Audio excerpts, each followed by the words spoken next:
मी पोस्टाचं parcel घेऊन आलो होतो. तरी आता संध्याकाळचे म्हणजे 7 वाजत आहेत. तर सुनील सरांकडे काही वेळातच म्हणजे जे पार्सल होतं माझं समजा काही वेळातच म्हणजे बुकिंग करून झालेलं आहे.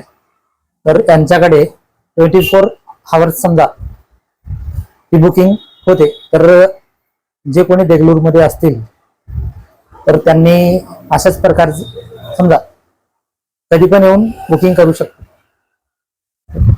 सुविधा 24/7 चालू आहे. तर मी जसं आलोय 7 वाजता समजा, तर तुम्ही पण येऊन 24 आवर्स मध्ये कधी करू शकता.